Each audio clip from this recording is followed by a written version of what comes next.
அஸ்ஸலாமு அலைக்கும் வரஹ்மத்துல்லாஹி வபரகாத்துஹு. இன்னல் ஹம்தலில்லாஹ் நஹ்மதுஹு வ நஸ்தஈனுஹு வ நஸ்தக்ஃபிருஹு வ நஊது பிஹி வ நதவக்கலு அலைஹி வ நஊது பில்லாஹி மின் ஷுரூரி அன்ஃபுஸினா வ மின் ஸய்யிஆத்தி அஅமாலினா. மை யஹ்திஹில்லாஹு ஃபலா முதில்ல லஹு வ மை யுத்லில்ஹு ஃபலா ஹாதிய லஹு.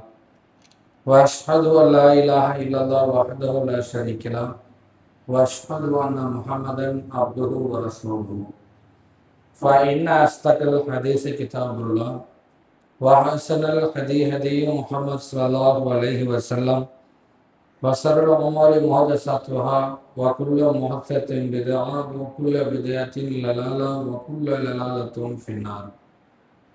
எல்லாம் உள்ள அல்லாஹ்வின் நல்லடியார்களே, அல்லாஹ்வுடைய மாபெரும் கருணையினால் இந்த ஜும்மா தினத்திலே நாம் எல்லாம் ஒன்று கூடியிருக்கின்றோம். நம்மை எல்லாம் ஒன்று கூட செய்த ஏக இறைவன் அல்லாஹ் ஒருவனுக்கு எல்லா புகழும். புகழ் அனைத்திற்கும் சொந்தக்காரனாம் வள நாயகன் அல்லாஹ்வின் சாந்தியும் சமாதானமும் அகில உலக மக்களுக்கெல்லாம் அருள் கொடையாம் அல்லாஹ்வின் தூதர் நபிகள் நாயகம் ஸல்லல்லாஹு அலைஹி வஸல்லம் அவர்களின் மீதும், அவர்களை பின்பற்றி வாழ்ந்த சஹாபாக்கள் மீதும் சஹாபிய பெண்மணிகள் மீதும், இங்கு ஒன்று கூடி இருக்கக்கூடிய நாம் அனைவர் மீதும் அந்த ரஹ்மானுடைய வற்றா கருணை என்றென்றும் நிலவட்டுமாக.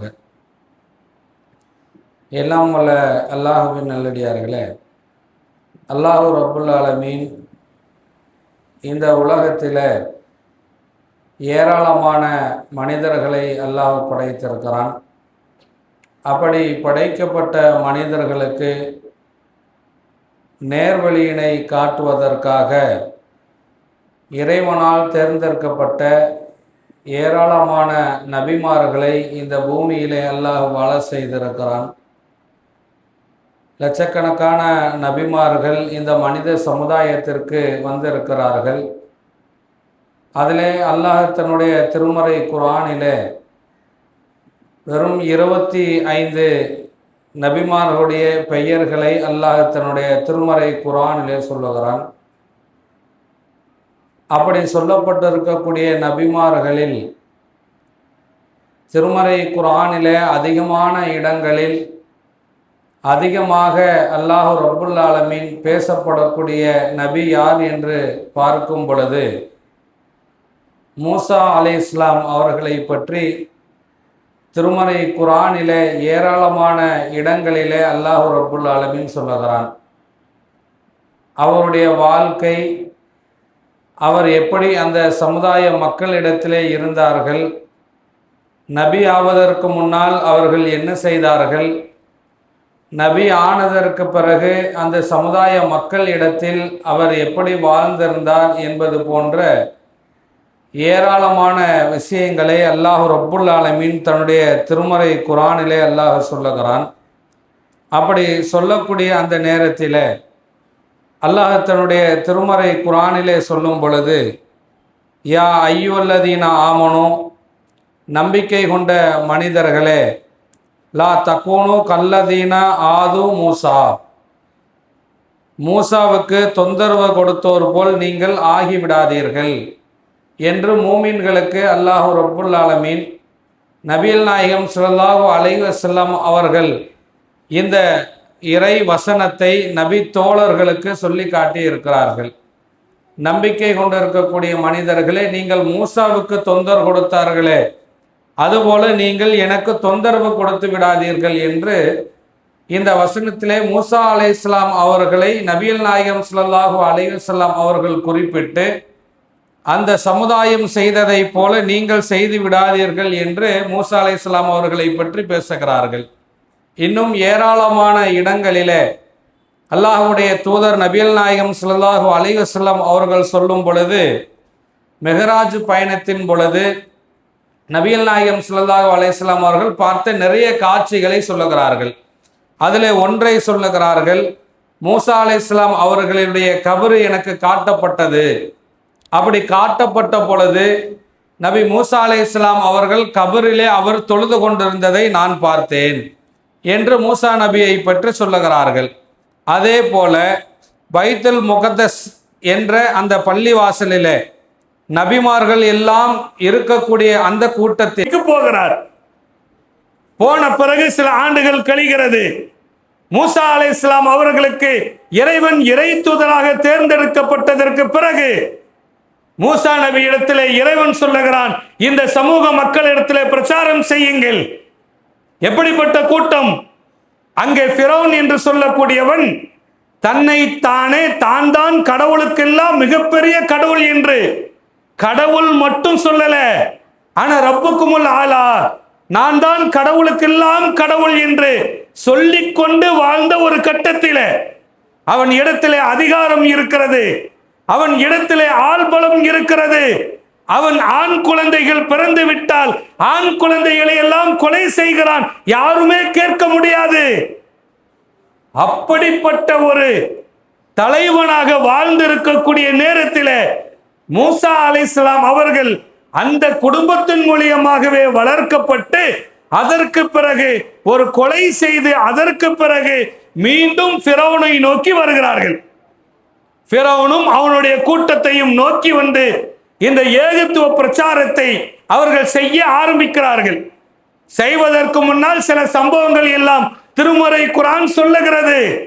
மூசா நபியிட்ட போய் பிரச்சாரம் செய்யுங்கன்னு சொன்ன உடனே மூசா அலைஹிஸ்ஸலாம் ஒரு போக தயக்கப்படுகிறார்கள். நான் ஒரு மனுஷரை அடிச்ச இறந்துட்டான், அங்கே போய் நான் பிரச்சாரம் செய்வதா என்று சொல்லுகிறார்கள். அதற்கு தீர்வு இறைவன் கொடுக்கிறான். மீண்டும் சொல்லுகிறார்கள், நான் போய் எப்படி ஃபிரௌன்ட்ட பேசுவது, அவன் என்னை துன்புறுத்துவான், அடிப்பான் என்று மூசா அலைஹிஸ்ஸலாம் அவர்கள் நினைக்கும் பொழுது அவர்களுக்கு ஆறுதல் சொல்லி அல்லாஹ் அனுப்புகிறான். மீண்டும் தயங்குகிறார். இல்ல நான் போல, எனக்கு அங்கே போவதற்கு என்று தடையாக இருக்கிறது என்று அவர்கள் பேசும் பொழுது அவருடைய சகோதரனையும் இறை தூதராக நியமித்து அல்லாஹ் ரப்புல் ஆலமீன் அனுப்புகிறார். ரெண்டு பேரும் போய் பேசுங்க. பேசுவதற்கு சிரமம் என்று இறைவனிடத்திலே முறையிடும் பொழுது இறைவன் தன்னுடைய சகோதரனை நபியாக அனுப்பி அவரையும் சேர்த்து அனுப்புகிறார். இப்படி போய் பேசக்கூடிய ஒரு கட்டம். ஆரம்ப காலகட்டத்தில் மூசா அலைஹிஸ்ஸலாம் அவர்களுக்கு வேதம் என்று எதுவுமே கொடுக்கப்படவில்லை. அவர்களாக சொல்லுவார்கள், வகி செய்தி அறிவிக்கப்படும், அவர்கள் மக்களிடத்திலே பிரச்சாரம் செய்வார்கள். சில காலங்கள் இப்படியே மூசா அலைஹிஸ்ஸலாம் அவர்கள் மக்களிடத்திலே பிரச்சாரம் செய்கிறார்கள். அதற்கு பிறகு அல்லாஹ் ரப்புல் ஆலமீன் தன்னுடைய திருமறை குர்ஆனிலே இதை பற்றி சொல்லுகிறார். 30 இரவுகள் அவர்களுக்கு நாம் வாக்களித்தோம். 30 நாள் அல்லாஹ் வர சொல்றான். தூர் என்ற மலைக்கு மூசா அலைஹிஸ்ஸலாம் அவர்களை வர சொல்லுகிறார். 30 நாள் வருகிறார்கள். மீண்டும் 10 நாட்களை அல்லாஹ் அதிகரிக்கிறான். 40 நாட்கள் 40 நாட்கள் அந்த தூர் என்ற மலையிலே இருந்ததற்கு பிறகு மக்களை நோக்கி வருகிறார். அப்பொழுதுதான் அல்லாஹ்விடத்தில் இருந்து வேதமாக கொடுக்கப்படுகிறது.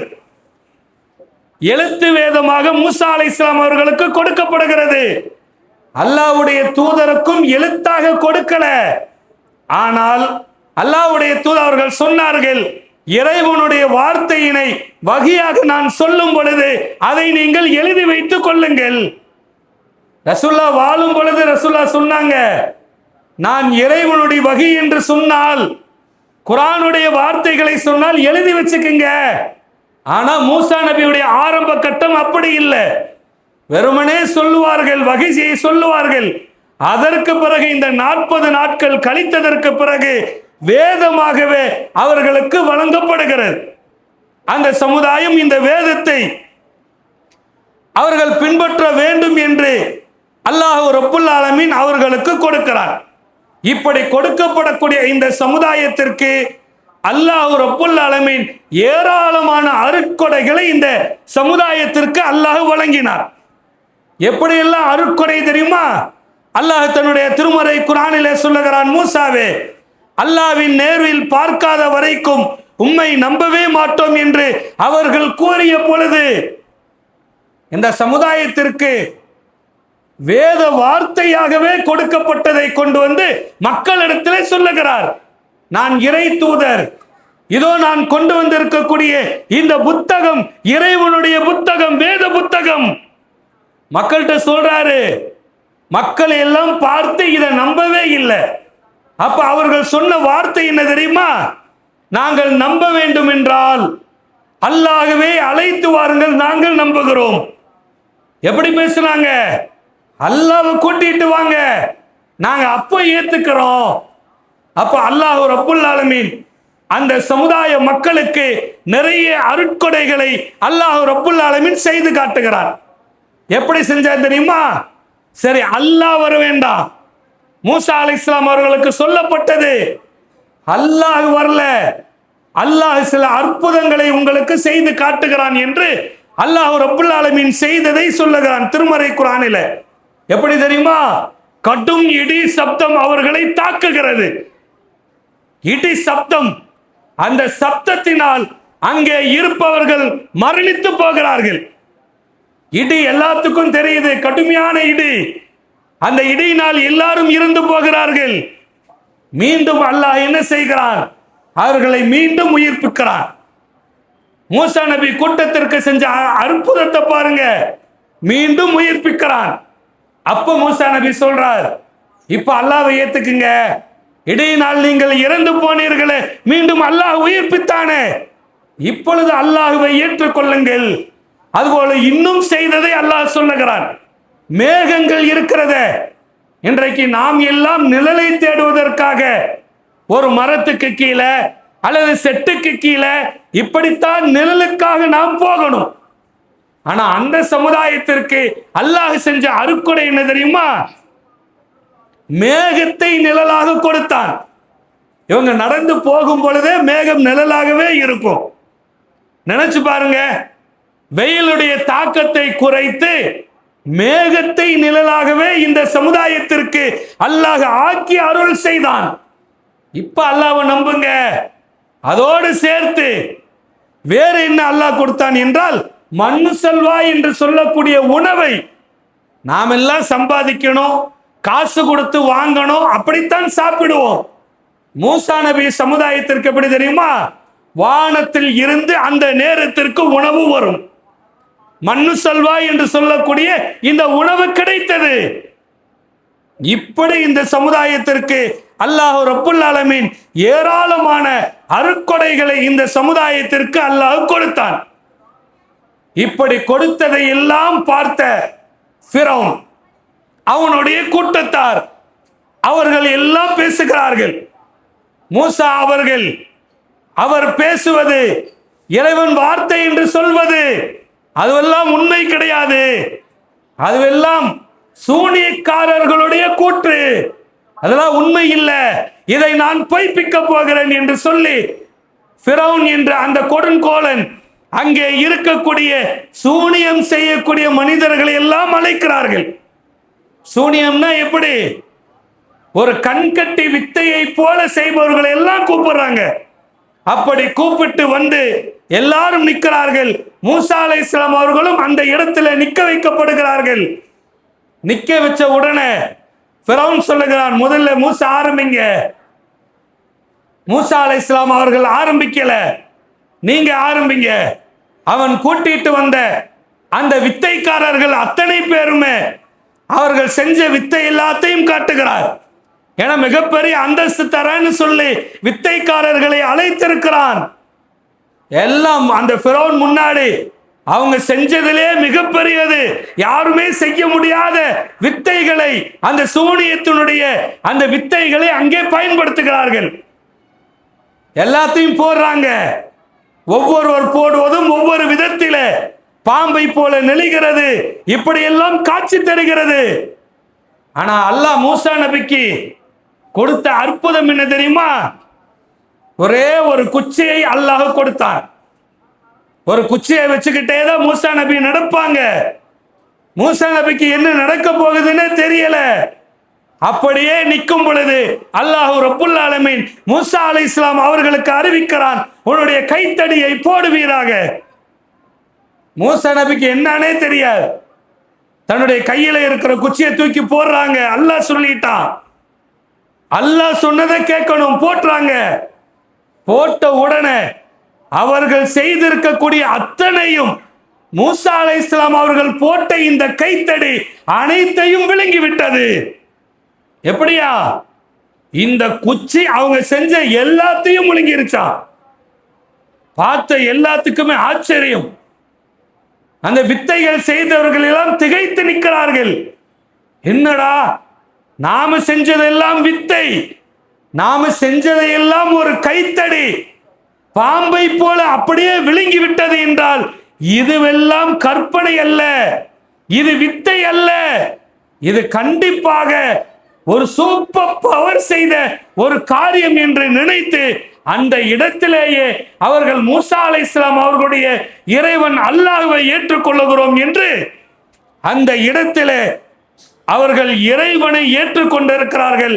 அதற்கு பிறகு இறைவனை ஏற்றதினால் அவர்கள் ஃபிரௌனிடம் இருந்து தண்டனையினை அனுபவிக்கிறார்கள்.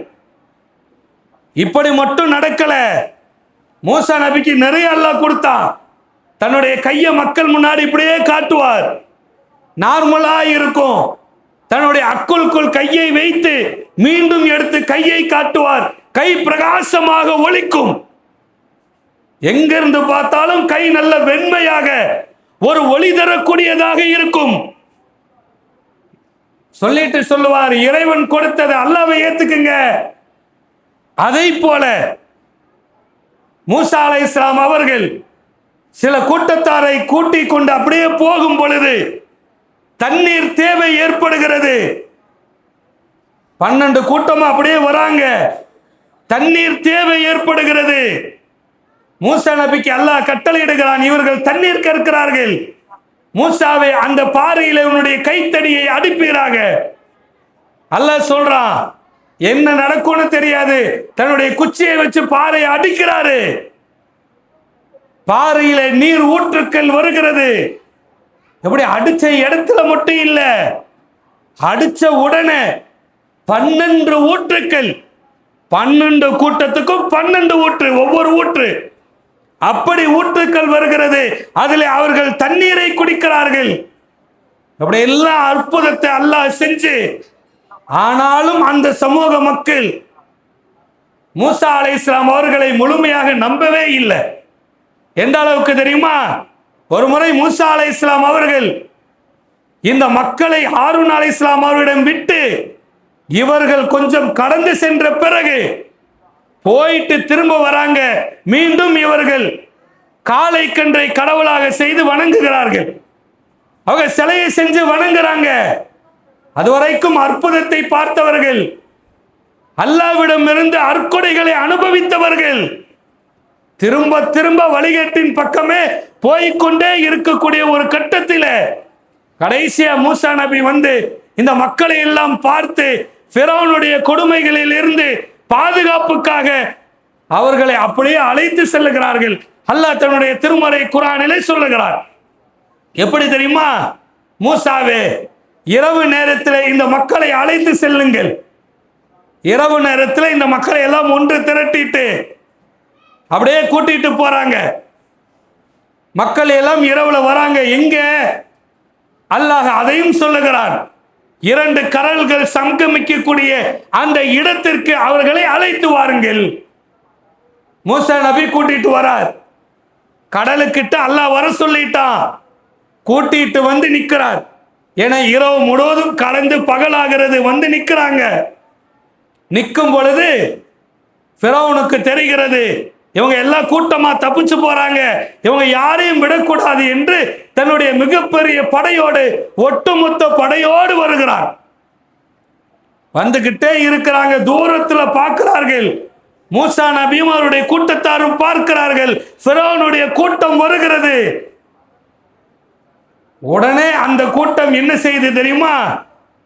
மூசா நபி இடத்துல சொல்லுகிறார்கள், எல்லா அற்புதத்தையும் பார்த்தவர்கள், எல்லா அருக்கொடைகளையும் அனுபவித்தவர்கள், அந்த இடத்திலே சொல்லுகிறார்கள், மூசாவை எங்களை இப்படி கொண்டு வந்து சிக்க வைத்து விட்டாயே, அங்கே சென்றால் ஃபிரௌன் கொலை செய்து விடுவான், இங்கே நமக்கு பின்னால் கடல் இருக்கிறது, மூழ்கி சாக வேண்டும், இப்படி கொண்டு வந்து எங்களை இப்படி சிக்க விட்டுட்டியே என்று மூசா அலைஹிஸ்ஸலாம் அவருடன் பேசும் பொழுது மூசா அலைஹிஸ்ஸலாம் அவர்கள் சொல்லுகிறார்கள், கவலைப்படாதீங்க, அல்லாஹ் நம்மோடு இருக்கிறான், அல்லாஹ் நம்மளை காப்பாத்துவான். என்ன நடக்கும்னே தெரியல, அல்லாஹ் ஏதாவது ஒரு வழியை ஏற்படுத்தி எப்படியாவது நம்மளை காப்பாற்றுவான் என்று உறுதியான நம்பிக்கை மூசா அலைஹிஸ்ஸலாம் அவர்களுக்கு இருக்கிறது. என்ன நடக்கும்னே தெரியல, ஃபிரௌனுடைய கூட்டம் வந்துகிட்டே இருக்கு. அப்பொழுது அல்லாஹ் ரப்புல் ஆலமீன் சொல்லுகிறார், மூசாவே உன்னுடைய கைத்தடியால் கடலை அடிப்பீராக. தண்ணீர் அல்லாஹ் அடிக்க சொல்லுகிறான். மூசா நபி போய் தண்ணீரை அடிக்கிறார்கள், கடலை அடிக்கிறார்கள். கடல் அப்படியே பிளக்கிறது. எப்படி தெரியுமா? மழையுடைய அளவிற்கு தண்ணீர்கள் அப்படியே ஒதுங்குகிறது. தடுத்து வச்சதை போல மழையை விட உயரமாக தண்ணீர் எல்லாம் அப்படியே வழியாக காட்டுகிறது. பார்த்தாலே மிகப்பெரிய அற்புதம், யாருமே செய்யவே முடியாத ஒரு காரியம். அப்படி அல்லாஹ் ரப்புல் ஆலமீன் அப்படி ஒரு அற்புதத்தை செய்து மூசா அலைஹிஸ்ஸலாம் அவர்களை அல்லாஹ் ரப்புல் ஆலமீன் அவருடைய கூட்டத்தாரோடு சேர்த்து அல்லாஹ் காப்பாற்றுகிறார். பிறகு துரத்தி கொண்டே வந்த ஃபிரௌனும் அவனுடைய கூட்டத்தாரும் அவர்கள் கடந்த பிறகு இவர்களும் அவ்வழியே கடக்கும் பொழுது மலை போல் உயர்ந்த தண்ணீர் அப்படியே சடசடவென்று கீழே இறங்கி அவர்களை ஒட்டுமொத்தமாக அழிக்கிறது. இப்படி அழித்த மூசா அலைஹிஸ்ஸலாம் அவர்களை காப்பாற்றிய அந்த நாள்தான் இன்றைக்கு முஹர்ரம் மாதத்தினுடைய 10வது நாள். இன்றைய தினத்திலே நாம் இருக்கிறோம். இந்த தினத்திற்காகத்தான் அல்லாஹ்வுடைய தூதர் அவர்கள் நோன்பு மாதம் ரமலான் மாதம் வருவதற்கு முன்னால் இந்த முஹர்ரம் மாதம் முஹர்ரத்திலே 10வது நாள் நோன்பு வைக்கிறோமே, 9, 10, இந்த 10வது நோன்பு ரமலான் மாதத்திற்கு முன்பாகவே அல்லாஹ்வுடைய தூதர்கள் மக்காவில் இருக்கும் பொழுதே வைத்தார்கள். மக்கால இருக்கும் போதே ரசூலா வச்சுட்டு வராங்க. ரசூலா வச்சுட்டு இருக்கும் பொழுது யூதர்களும் இந்த நாள் நோன்பு பிடிக்கிறார்கள். அப்ப ரசூலா கேட்கிறாங்க, எதுக்கு நோன்பு, எதற்கு அவர்கள் நோன்பு வைக்கிறார்கள்? அப்பதான் சொல்றாங்க, மூசா அலைஹிஸ்ஸலாம் அவர்களை அல்லாஹ் காப்பாற்றினானே, அப்படி காப்பாற்றியதற்காக நோன்பு வைக்கிறார்கள். அப்பதான் ரசூலா சொல்றாங்க, இன்ஷா அல்லாஹ் அடுத்த வருடம் அவர்களுக்கு மாற்றமாக பிறை 9லும் நோன்பு வைக்க வேண்டும். அன்னைக்கு உருவானது அல்ல இந்த முஹர்ரம் 10. அல்லாஹ்வுடைய தூதர் இறை தூதராக ஆனதற்கு உடனே முஹர்ரம் 10ல நோன்பு வச்சுட்டே வராங்க. அந்த யூதர்கள் வைப்பதினால் முஹர்ரம் 9லையும் வைக்கணும் என்று ரசூலுல்லா சொல்றாங்க. அடுத்த வருடம் அல்லாஹ்வுடைய தூதர்கள் உயிரோடு இல்ல, அதை நடைமுறைப்படுத்தும் விதமாக முஹர்ரம் 9, 10ல நோன்பு வைக்கிறோம். நோன்பு வைக்கக்கூடிய இந்த வரலாறு என்பது மூசா அலைஹிஸ்ஸலாம் அவர்கள் காப்பாற்றப்பட்டதினால் கிடைத்தது என்பதை புரிந்து கொள்ள வேண்டும். அதற்காகத்தான் இந்த நோன்பு வைப்பதினால் அல்லாஹ்வுடைய தூதர்கள் சொல்லுகிறார்கள், கடந்த ஒரு வருடத்தினுடைய பாவங்கள் இந்த 2 நோன்பு வைப்பதினால் அல்லாஹ் உங்கள் பாவத்தை அழிக்கிறான் என்று சொல்லுகிறார்கள். இந்த 2 நோன்பு வச்சோம்னா கடந்த வருஷத்துல என்னென்ன பாவம் எல்லாம் செய்தோமோ அதையெல்லாம் அல்லாஹ் அழித்து விடுகிறான். மீண்டும் புது மனிதனை போல ஒரு நிலைக்கு நாம் மாறுவதற்குண்டான வாய்ப்பை இந்த 2 நோன்பு பெற்று தருகிறது. அதுதான் இந்த நோன்பினுடைய சிறப்பு. நோன்பு இதற்காகத்தான் அல்லாஹ்வால் இந்த முஹர்ரம் 9, 10 நோன்பு கொடுக்கப்பட்டது என்பதை புரிந்து கொள்ள வேண்டும் என்று கேட்டு இந்த முதல் உரையை முடித்துக் கொள்கிறேன். வாகர்தவன் அல்ஹம்துலில்லாஹி ரப்பில் ஆலமீன். இஸ்லாமிக்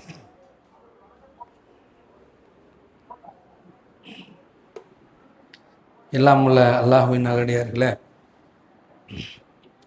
பொதுவாக இந்த முஹர்ரம் மாதத்தில் அல்லாஹ்வுடைய தூதருடைய மரணத்திற்கு பிறகு இன்னொரு மிகப்பெரிய ஒரு துயர சம்பவம் நடந்தது.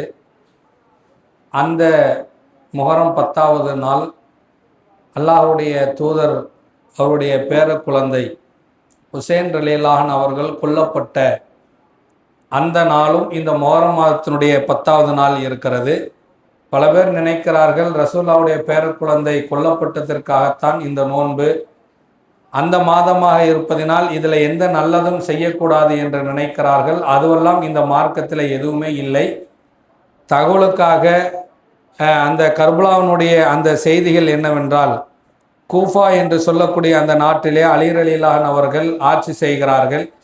அல்லாஹ்வுடைய தூதருடைய மரணத்திற்கு பிறகு அபூபக்கர் சித்திக் ரலியல்லாஹு அன்ஹு அவர்கள், உமர் ரலியல்லாஹு அன்ஹு அவர்கள், உஸ்மான் ரலியல்லாஹு அன்ஹு அவர்கள் ஆட்சி செய்து வந்த இந்த நேரத்தில் உஸ்மான் ரலியல்லாஹு அன்ஹு அவர்கள் சில கூட்டத்தினரால் கொலை செய்யப்படுகிறார்கள். கொலை செய்யப்பட்டதற்கு பிறகு ஒரு புறத்திலே முஆவியா அவர்கள், சிரியாவிலே இருந்த முஆவியா அவர்கள் தன்னை ஜனாதிபதியாக அறிவிக்கிறார்.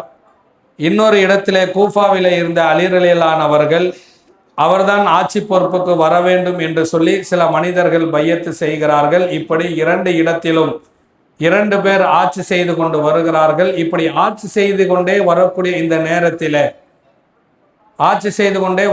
இந்த நேரத்தில் அலி ரலியல்லாஹு அன்ஹு அவர்கள் மரணிக்கக்கூடிய கட்டத்தில் தன்னுடைய மகன் ஹசன் ரலியல்லாஹு அன்ஹு அவர்களை அழைத்து அவர்கள்தான் ஆட்சி செய்வார் என்ற அந்த கலீஃபாவாக நியமித்த பொழுது அந்த ஹசன் ரலியல்லாஹு அன்ஹு அவர்கள் அன்றைக்கு இருந்த சஹாபாக்கள் மத்தியிலே பிரிந்து கிடக்கக்கூடிய இந்த கூட்டத்தை முஆவியா ரலியல்லாஹு அன்ஹு அவர்களை நோக்கி செல்லுகிறார்கள்.